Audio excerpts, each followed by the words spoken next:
এবার 2024-এর লোকসভা নির্বাচনকে সামনে রেখেই তিপ্রামথা দলের নেতারা ঝাঁপিয়ে একেবারে প্রচার শুরু করে দিচ্ছেন। এই মুহূর্তে সবচাইতে গুরুত্বপূর্ণ খবর, রাজ্য রাজনীতিতেই পাহাড় কিন্তু মোথার দখলে রয়েছে। পাহাড়ে 20টি বিধানসভার আসনের মধ্যে তারা এককভাবে ভালো ফলাফল করেছে।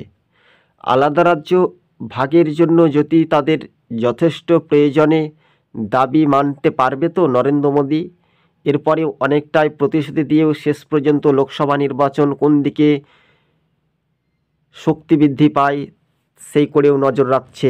এই মুহূর্তের মোথা দলের বিধানসভার বিরোধী দলনেতা অনিমেষ দেববর্মা এবং তাদের যে সূত্রের খবর পাওয়া যাচ্ছে, সম্ভবত তারা 2টি লোকসভা আসনেই প্রতিদ্বন্দ্বিতা করতে পারে, এমনটাই খবরের ইঙ্গিত।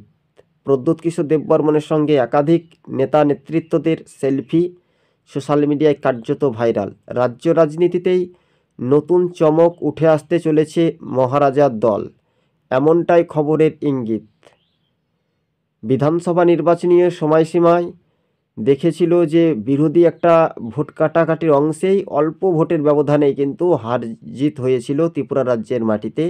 এবার একটা মেন ফ্যাক্টর হতে পারে পূর্ব ত্রিপুরা লোকসভা আসনটি মোথার দখলে যাওয়ার চান্স রয়েছে, এমনটাই খবরের ইঙ্গিত সম্ভবত বলছে।